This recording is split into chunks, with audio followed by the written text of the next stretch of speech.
Subscribe to my YouTube channel, share it with your friends, and comment your thoughts. The rip that broke everything. The hallway was packed, a stampede of students pushing through, brushing shoulders, laughing, yelling over lockers. It was just another ordinary Tuesday until it wasn't. Rip! The sound sliced through the noise, like a whip crack. Then, laughter, cruel, sharp, endless laughter. Jasmine froze. She stood dead still in the middle of the hallway, eyes wide, breath trapped in her throat. Her books fell from her arms, crashing onto the floor in a messy pile. Her skirt gone, ripped from behind, torn away by someone's cruel hand. She stood there in her underwear, her thighs bare, surrounded by a crowd that couldn't stop pointing, filming, screaming. A voice shrieked, "Oh my God, look at her face!" Another laughed. Who knew the quiet one had those legs? Phones were out, cameras rolling, faces twisted in shock or amusement. No one moved to help her. Jasmine's heart pounded in her ears. Her chest rose and fell in fast bursts. She couldn't breathe, couldn't move, couldn't think. Then she saw her Talia, her best friend, standing 5 feet away, frozen, holding up her phone, still recording. Their eyes met, and Talia did nothing. No words, no help, no horror, just silence. That hurt more than the laughter, more than the shame, more than the exposed skin. It felt like betrayal, pure and personal. Jasmine's body shook. She reached down, her hands trembling, grabbed her hoodie from around her waist and wrapped it low over herself. She didn't scream, didn't cry. She turned around slowly, walked through the stunned, whispering crowd, and exited the building. Alone. Outside, she stood on the front steps of the school, staring out at the sunlit street. A sharp wind cut through her hoodie, but she didn't move. She didn't blink. Something broke in her, or maybe something woke up. Her phone buzzed in her pocket. Over and over, messages, DMs, memes, tags. Her humiliation was going viral before she'd even gotten home. 1 hour later, her Aunt Nadira's apartment. Jasmine didn't go home. She didn't want to see her mother's disappointment, or hear her brother's stupid jokes, or feel her father's silence. She needed somewhere else, somewhere safe. So she knocked on Nadira's door. The aunt nobody in the family talked about. The one with short hair, hard eyes, and a history no one mentioned. Nadira opened the door in a black tank top, barefoot, holding a steaming mug. Her eyes narrowed when she saw Jasmine's face. Wordless, Jasmine pulled out her phone, played the video. Nadira watched, stone-faced. Then she nodded once and said just 5 words. "We don't beg for justice. We build it." Jasmine didn't fully understand what that meant, but something in her leaned in. That night, the video had been shared over 40 times. By students. By strangers. The comments stung more than the video. Quiet girls always got secrets. Bet she liked the attention. Why's she walking like a nun anyway? Jasmine sat alone on the edge of Nadira's couch. Phone in one hand, the other. Balled in a fist, her face calm, but her mind racing. She opened her notes app and started typing names. Myla Thompson, the ringleader. Rich, pretty, untouchable. Zoe Brent. The shadow. Loud. Ruthless. Mean for sport. Kenzie Myers. The smart one. Hides behind glasses but hits harder with words than fists. Talia Green, former best friend. Silent traitor. Filmed it all. Then she typed one final line. Make them break. 2 days later, the school principal made an announcement. The administration is investigating a hallway incident. If anyone has information, please report to the main office. Respect and safety are our priorities. A joke. No names were mentioned. No one was suspended. Not yet. But Jasmine was already 2 steps ahead. With Nadira's help, she was learning fast how to trace IP addresses, how to leak things anonymously, how to hit people where it hurt, and most importantly, how to never get caught. Friday morning, Zoe screamed so loud the class stopped. On the big projector in Mr. Larson's classroom, someone had cast a video from a hidden USB stick. The footage showed Zoe shoving a crying freshman into a bathroom stall. "You mess with me again, I'll drown your cat, loser." The audio was clear. The girl's name was Ava. She'd moved schools 2 months ago. No one knew why. Now they did. The class stared. Some students gasped. Mr. Larson turned pale. Zoe stuttered. I didn't. Someone edited that." The principal escorted her out in front of everyone. Mila glared across the room. She knew someone was coming for them. Kenzie, meanwhile, was shaking because she'd received an email that morning from an anonymous account with screenshots of her private group chat. It exposed everything: slurs, mocking disabled students, insulting teachers, racist jokes. The subject line was just one word: coming. Jasmine watched. She didn't say a word. Not even to Nadira, but she could feel the change. Power wasn't a roar. It was stillness. Controlled, precise, deadly. She didn't want their blood. She wanted their truth to burn them alive. That weekend, Kenzie didn't come to school. Zoe's parents threatened legal action, but the school had recordings now. And suddenly, the school board cared. Mila? Mila stayed calm on the outside. Her Instagram showed her sipping boba tea with captions like, "Unbothered, moisturized and thriving." But Jasmine knew better, because she had Mila's journal. Stolen. From her locker the same day the skirt incident happened. Inside, pages of insecure rants, jealousy towards Zoe, obsession with being better than everyone, and something darker, a paragraph about her mother. About how her mom made her pay for every mistake, even bruised her once, and then Jasmine saw it. "Sometimes I hurt others first, so they can't hurt me." Something flickered in Jasmine's chest. Not pity, not forgiveness, but understanding. Still, she turned the page. There, she found what she didn't expect: a note, a threat. It was written to Mila, black ink. Block letters. "If you don't do what I said in the hallway, everyone will know what your dad did. We made a deal." No signature. But the handwriting? Jasmine had seen it before, on the notes passed in class. On the birthday card she once got last year. It was Talia's. Sunday night, Jasmine met Nadira in the kitchen, slamming the journal on the counter. "I thought it was just them," Jasmine whispered. "But Talia, she planned it. She blackmailed." Mila, Nadira's eyes sharpened. "And why?" "I don't know yet, but I'm going to find out." Her aunt nodded. "Then let her come to you." Monday morning, an envelope was slipped under Mila's windshield, another under the principal's office door, a third sent to the local reporter who'd covered bullying cases last year. Inside the envelope, printed screenshots of Talia's messages. Her threats, her manipulation, and the video from the hallway, edited with timestamps and overlays, showing exactly where everyone stood, who pulled, who filmed, who froze. Every lie documented. Cliffhanger ending. At 3:02 a.m., Jasmine returned to school, hood up. Heart steady, she walked past the empty parking lot, placed one final folder in a red locker, then turned to leave. But someone was standing behind her. In the shadows, Jasmine's breath hitched. "Talia," she said. The girl stepped forward, holding something. It was Jasmine's torn skirt, folded, washed, placed in a plastic bag. Talia's mascara was smudged, her eyes red.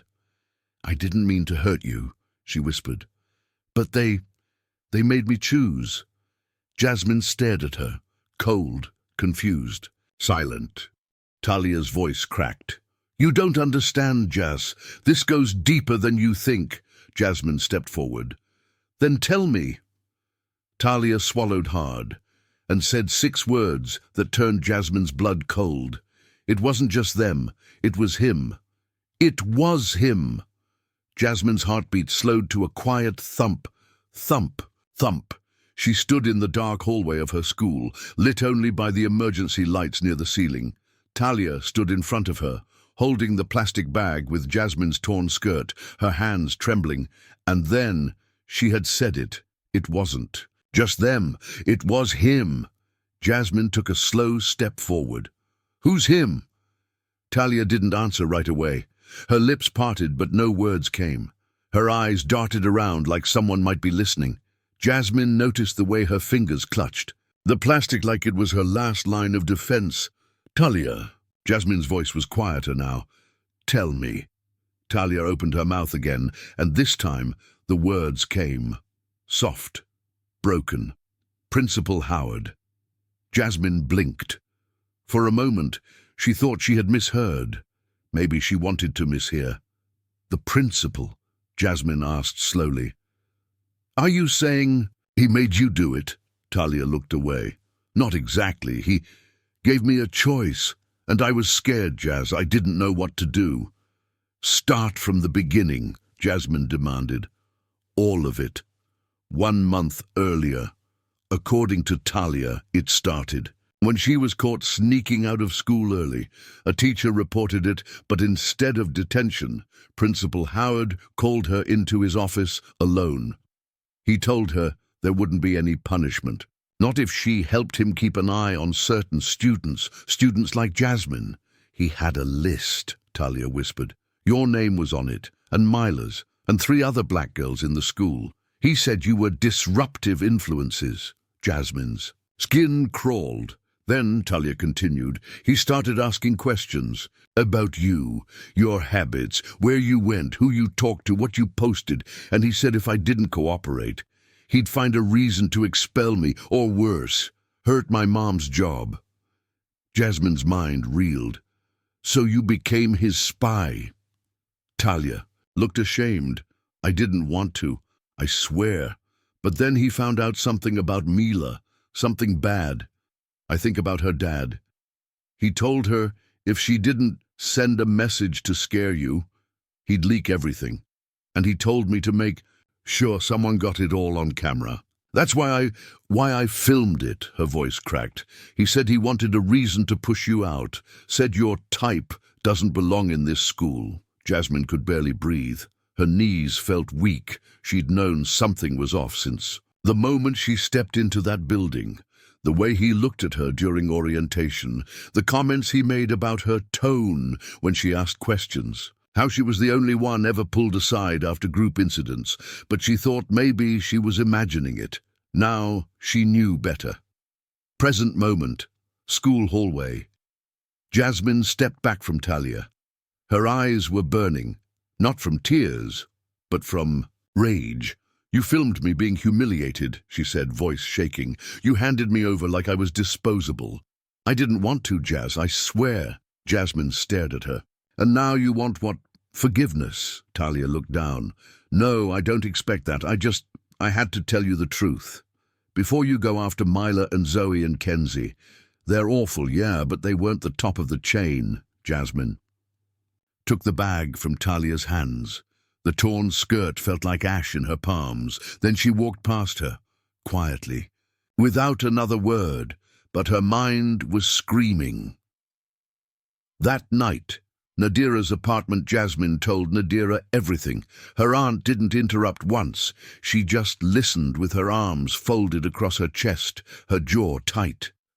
When Jasmine was done, Nadira stood and went to her closet. She pulled down a small fireproof lockbox, opened it, and slid a dusty envelope across the table. Jasmine picked it up and looked inside. Photos, old yellowed ones, of Nadira. As a teenager, with a man. Jasmine's eyes widened.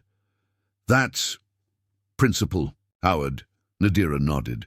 He was my vice principal back when I was in school. He tried the same power games with me. Said I was too aggressive.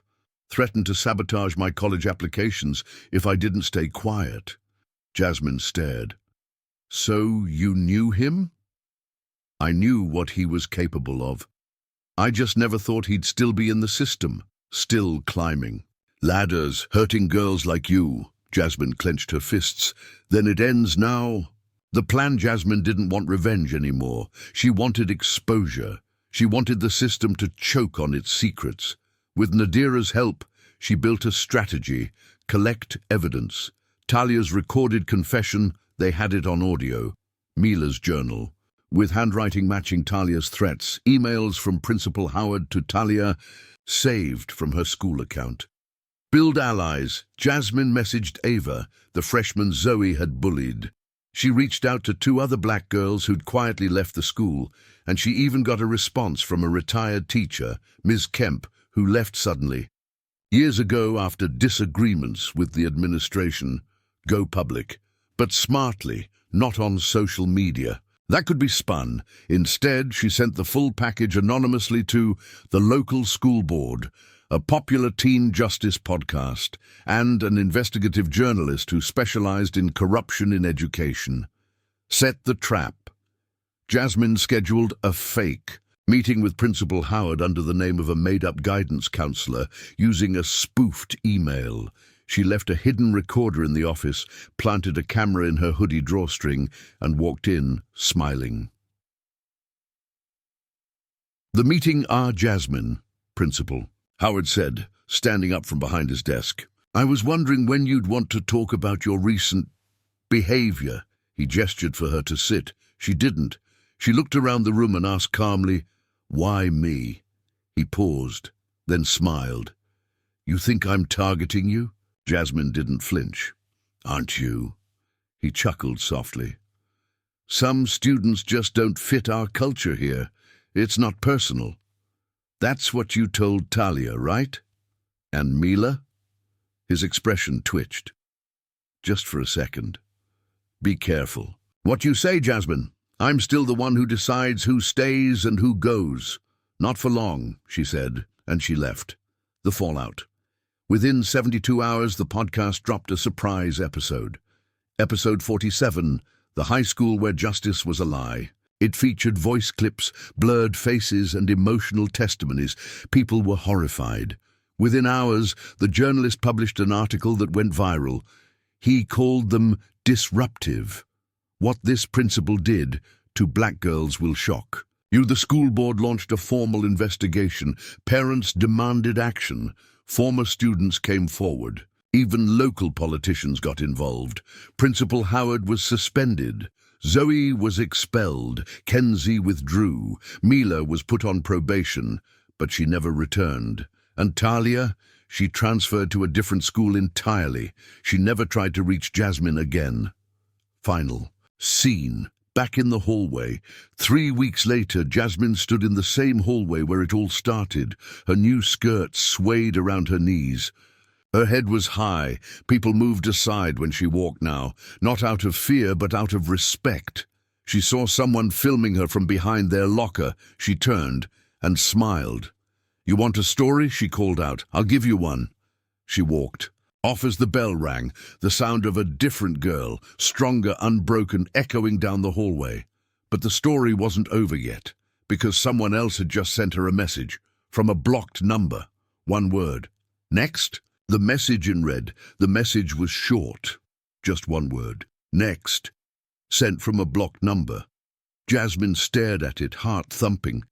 The hallway was empty now. School had ended 15 minutes ago, and most students had already gone home. She could still hear the echo of her footsteps against the walls, but this one word made everything feel suddenly still. She read it again. Next?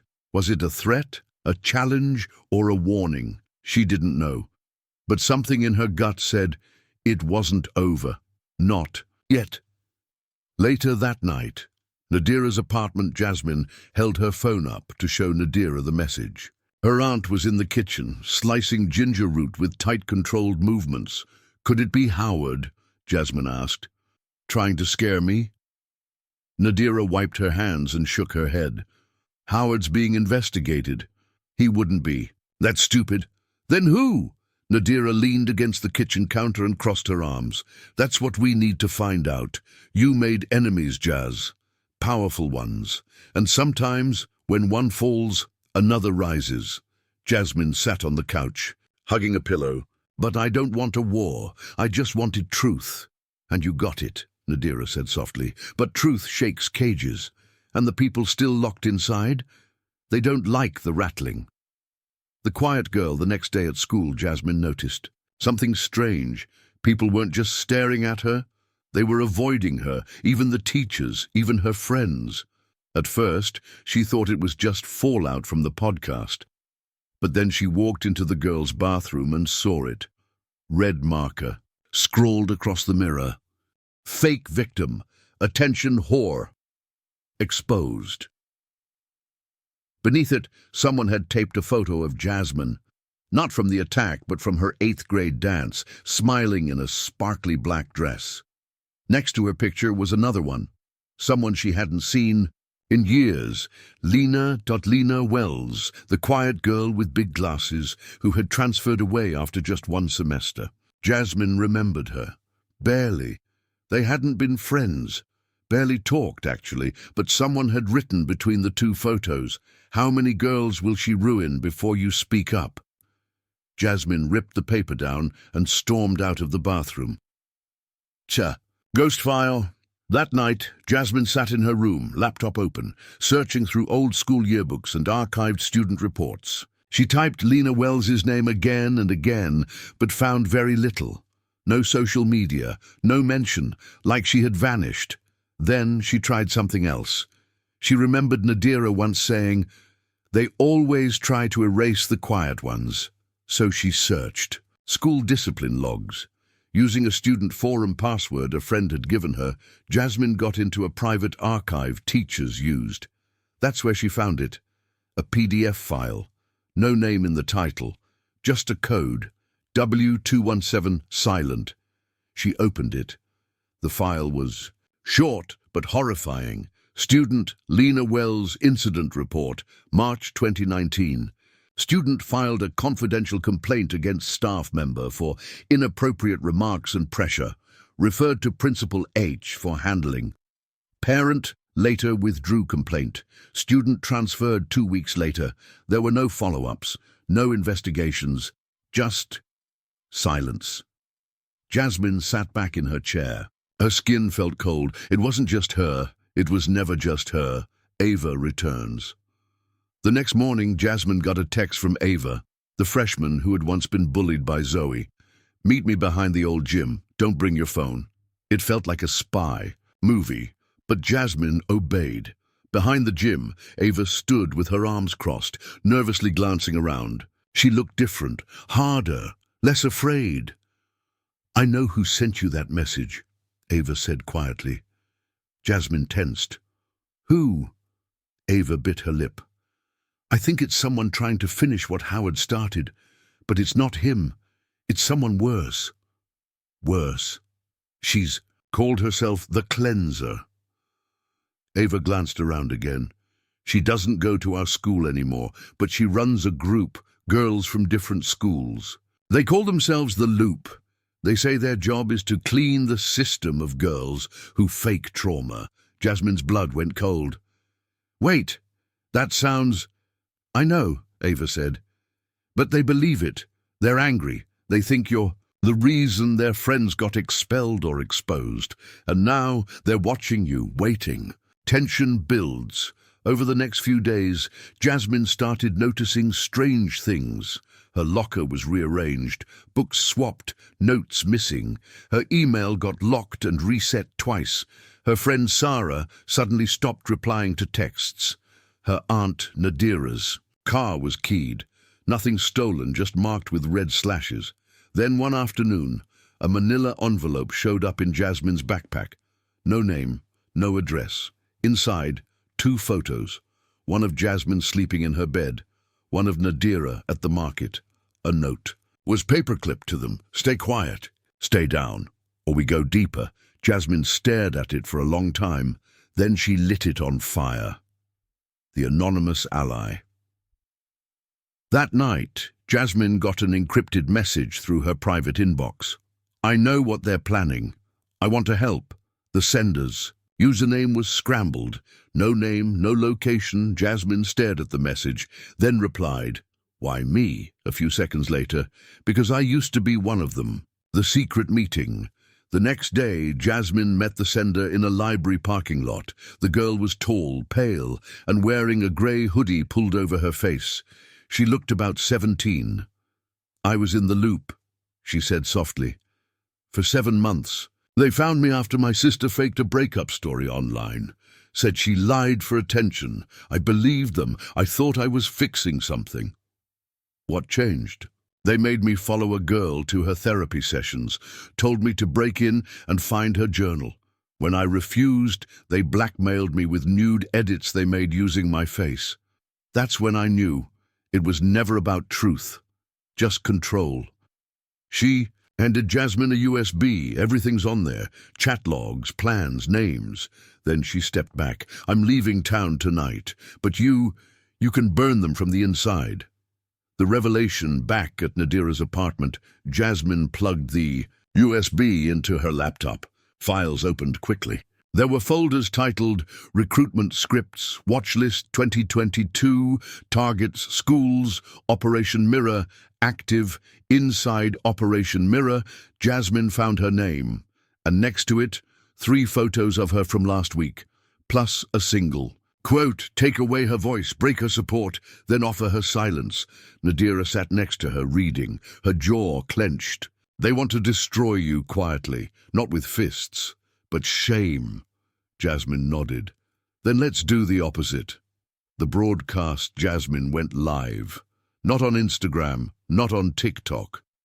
She used an independent student media channel run by college students, one that couldn't be flagged or blocked easily. In her live message, she showed the photos, the threats, the files, the truth, and then she said one line that hit harder than anything else.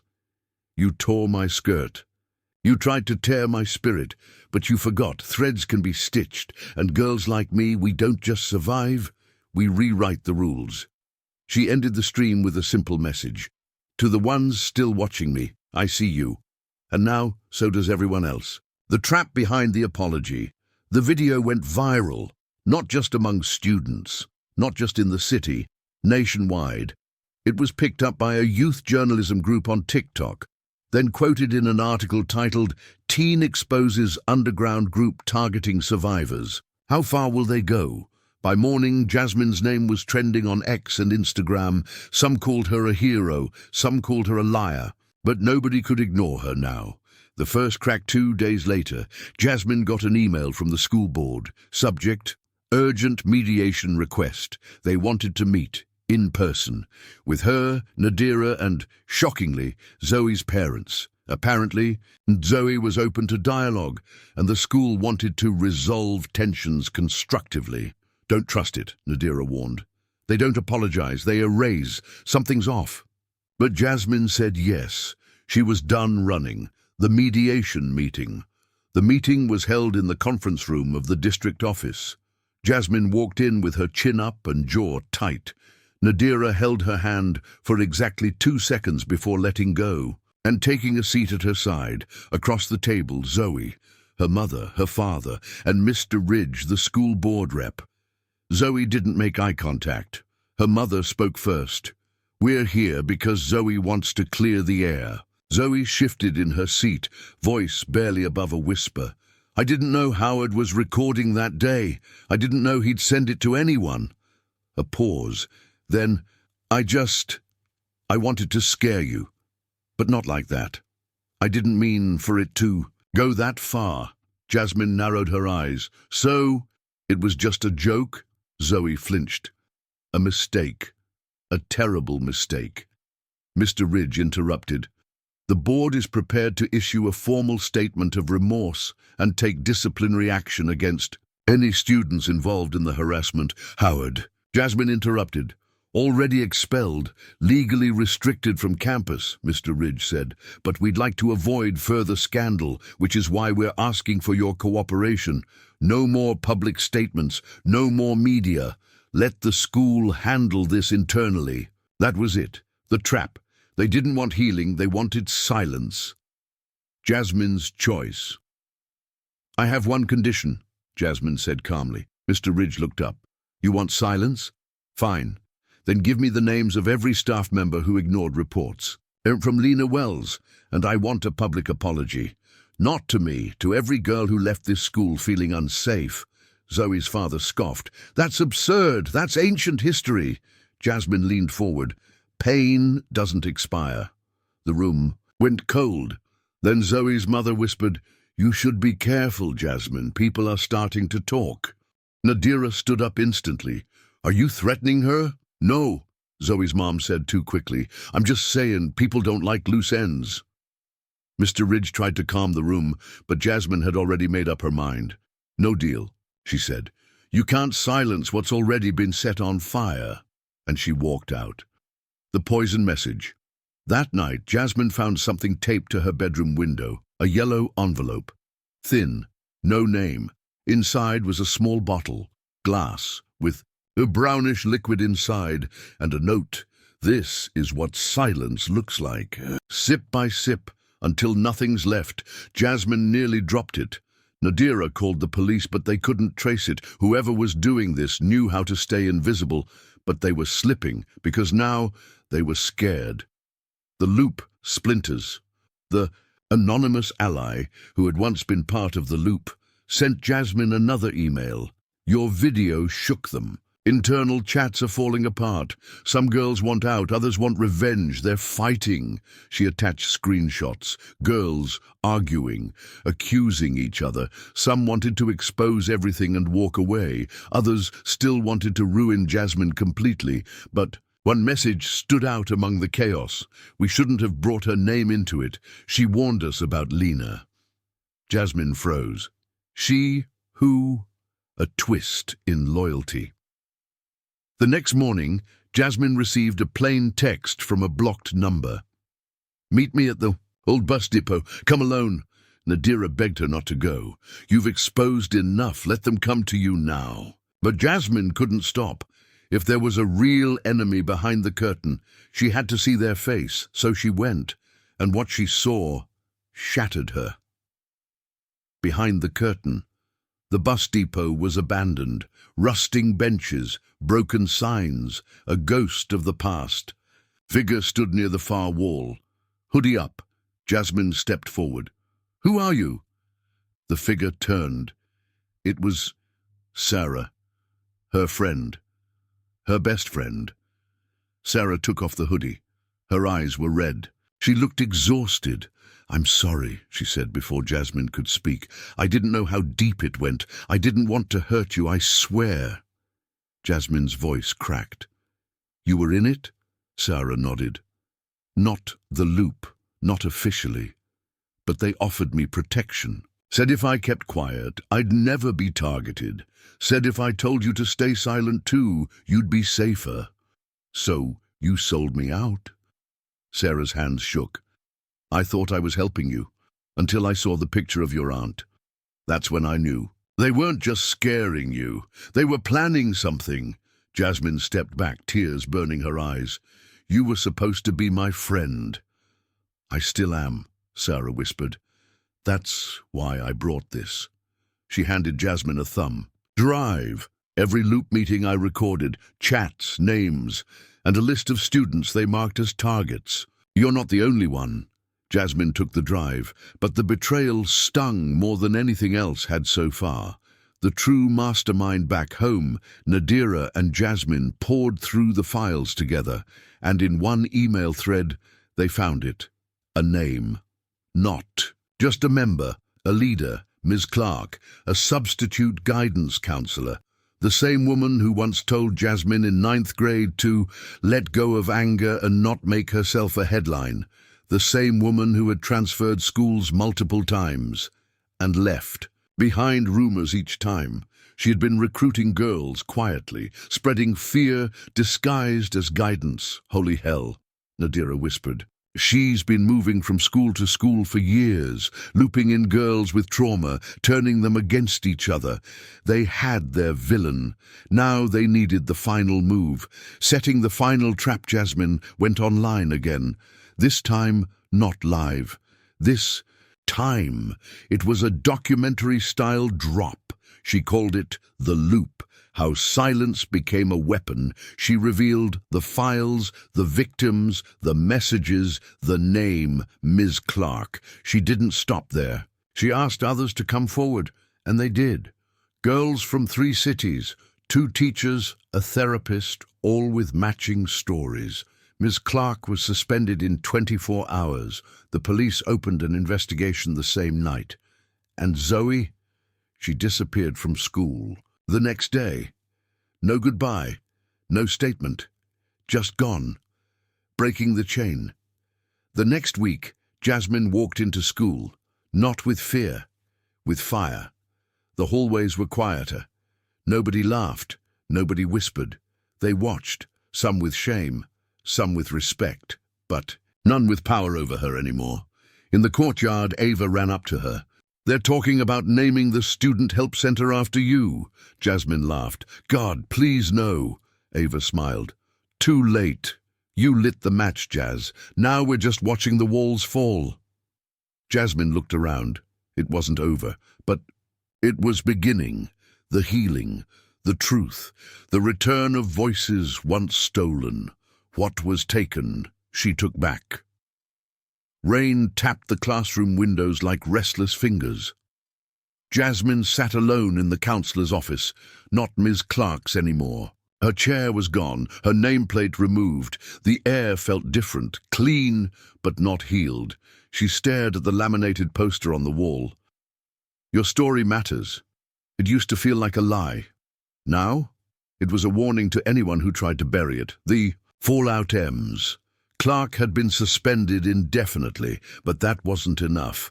The authorities launched an internal investigation into the Loop's connections and discovered encrypted chat apps, private meetings held off campus, and manipulation. Tactics disguised as healing circles. And worst of all, multiple victims, girls who had attempted to speak out, only to be turned against each other, labeled as unstable, attention-seeking, or too emotional to trust. Some had dropped out, some had switched schools. One girl attempted suicide. Her name was Lena Wells, the same name Jasmine had seen on the old flyers, the one Ms. Clark insisted she forget. "She was the first one," Nadira said, "and they made sure she was the last, for a while. But Jasmine wouldn't let her be forgotten. The courtroom wasn't enough, Ems." Clark was arrested after evidence confirmed she pressured vulnerable students to keep silent and threatened those who tried to go public. But still, Jasmine felt a cold hole inside her. Justice wasn't about headlines. Justice was about repair, and no one from the school had apologized publicly. Not the principal, not the board, not the teachers who had looked the other way when she walked through the halls with bruises and ripped clothing. So Jasmine did something no one expected. She filed a civil suit, with the support of other survivors, against the school district. The media storm returns. It was bold. It was risky. And the media ate it. A teen survivor takes on entire school system in groundbreaking case. The girl who refused to be broken, now fighting for dozens. The district scrambled. They released a dry corporate statement. "We are committed to a safe environment and investigating the matter internally." Jasmine posted a reply. "That's what you said to Lena's parents. She died anyway." It went viral in an hour, and then, unexpectedly, a voice from the past stepped forward. The sister returns a woman named Marianne Wells flew in from Texas. She was Lena's older sister. She reached out to Jasmine through a local reporter. They met at a coffee shop. Marianne brought a box with her. This is everything Lena left behind. Journal entries, notes, letters she never sent. She slid it across the table. Jasmine opened the box with trembling fingers. Inside were pages and pages of handwritten confessions. "I think Ms. C knows about what happened. But she keeps telling me not to obsess, like my trauma's some hobby. I told Zoe about what happened to me. She promised she'd help, but then she ghosted me, said I was too much drama. I can't sleep. I dream that I'm screaming and no one hears." Jasmine cried silently, tears soaking into the paper. "Your voice is her voice now," Marianne whispered. "Finish what she couldn't." Jasmine's speech, with the district in chaos and survivors finding their courage, the board reluctantly agreed to hold a public hearing. Jasmine was invited to speak. The auditorium was full. Press, parents, teachers, students. Even Zoe showed up, sitting far in the back. Her face blank, Jasmine walked up to the podium slowly, holding one of Lena's journal entries in her pocket. She looked out at the faces, some ashamed, some angry, some pretending not to care. And she began. There's a difference between silence and peace. I've lived both. Silence is what happens when you scream, and no one listens. Peace is what happens when the screaming finally makes someone stop. This school taught me shame before it taught me safety. It taught me how to zip up pain and smile. It taught me that the only way to survive was to become invisible. But I'm done disappearing. You let monsters teach us how to stay quiet, and when we bled, you blamed the color of the carpet. But we are the stain now, the kind that doesn't wash out. We are the daughters of every girl who broke quietly, and I swear to you, we are not breaking again. When she stepped down, the room stayed silent, and then one person clapped, then another, then a wave. It wasn't thunderous, but it was real. Zoe's message. That night, Jasmine got a text from an unknown number. You think you won? You just made enemies more dangerous than you know. But before she could block it, another came, this time from Zoe. I'm sorry. I can't fix what I did. But I left something in your locker. It's yours now. Jasmine's heart pounded as she made her way to school the next morning. Inside her locker was a tiny velvet box. No name, just a note. I stole this from Lena years ago. I never returned it. Maybe now it'll mean something again. Inside was a tiny silver ring with an engraving inside. Still I rise. The Healing Circle. The next month, Jasmine helped open a student-led support group, not run by staff, not tied to the district, just survivors, witnesses and allies. They called it Voices Unchained. Every Friday, they met in the community. Library, no hierarchy, no judgment, just stories. Jasmine didn't always speak, but she always showed up. Because sometimes the bravest thing you can do is listen. The apology that never came. The principal never apologized, neither did the superintendent, but Jasmine didn't wait anymore, because healing isn't owed, it's earned, and some people don't deserve your closure. She gave that closure to herself. The final surprise. Weeks later, Jasmine got an email. Subject, documentary rights request, Netflix original proposal. It was from a production company. They wanted to turn her story, and Lena's, into a docu-series. Jasmine stared at the screen for a long time. Then she clicked, reply. Only 4 words. Only if Lena's first. The fire. She lit in her room. Jasmine stood by the window. The rain had stopped. She slipped Lena's ring onto her finger. Outside, kids laughed in the street. Somewhere, someone was probably being made fun of. But now, there was a girl who'd been burned and learned how to carry fire. She was broken. Now she builds others. The stage lights were blinding. Not the bad kind, not the kind that exposed you. The kind that revealed you. Jasmine stood behind the podium at the National Youth Survivor Summit in Washington, D.C., clutching a note card in one trembling hand and Lena's silver ring on the other. She'd been invited as a keynote speaker. No PR team, no prep handler, just her story, and she wasn't going to tell it quietly. The opening line that silenced the room. She didn't greet the crowd. She didn't smile. She started with 5 words that dropped the air out of the room. They tore my skirt. Off gasps, some tears.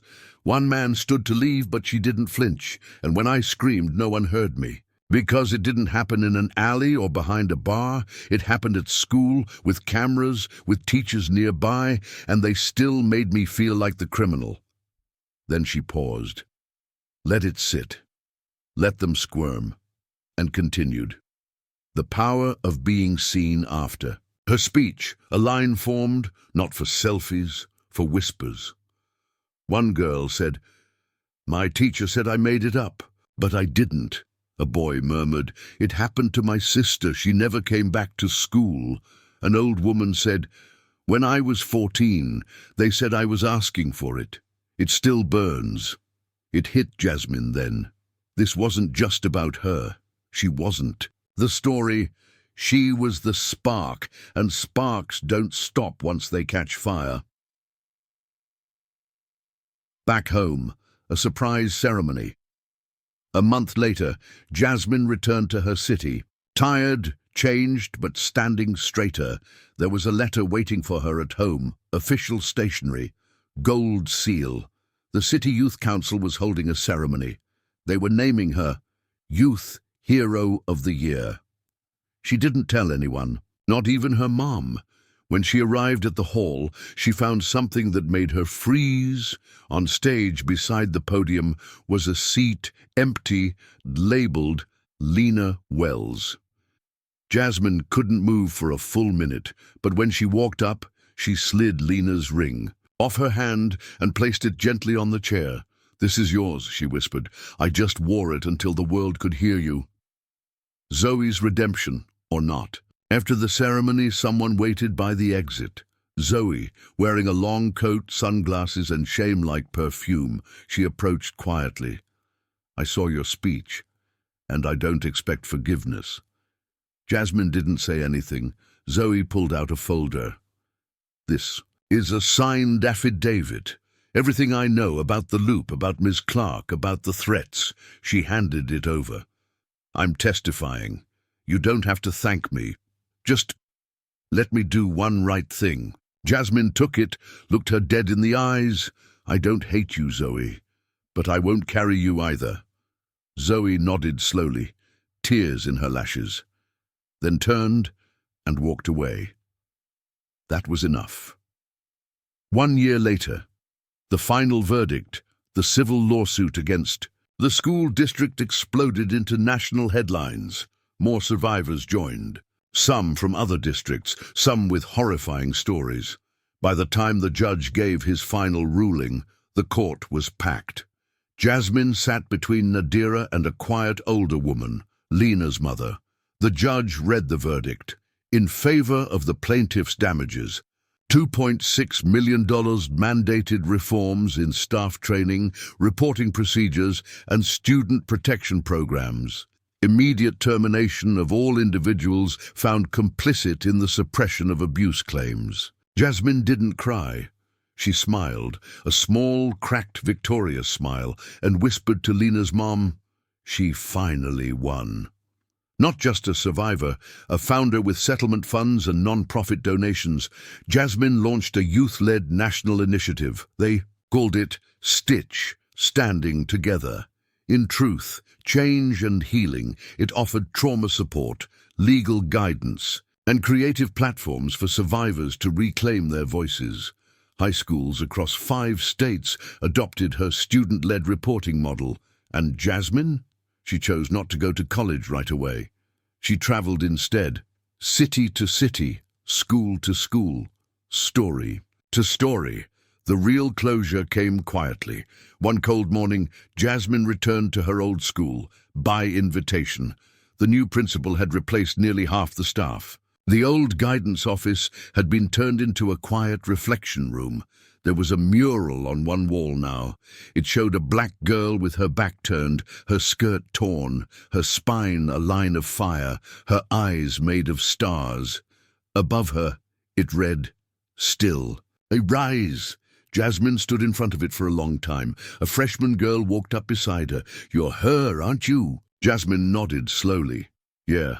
The girl said, "I've never been hurt like that, but because of you, I think I'd know what to do if it ever happened." And Jasmine, for the first time in years, felt her heart ease, like someone had finally, gently, zipped it closed. The last message that night, Jasmine checked an old inbox tied to a blog she'd long abandoned. One unread message from a name she didn't know. "I'm a mother. My daughter reads your story like scripture. She says if you survived, maybe she can too. I don't know what happened to you. I don't need to. Just thank you for living." Jasmine stared at the message, and then, without thinking, replied, "I didn't survive to be strong. I survived to help others stop needing to." Final scene. No more running. A year later, Jasmine stood on the shores of Lake Michigan. She opened Lena's box of old letters one last time, read the final unsent page. Maybe one day someone will understand.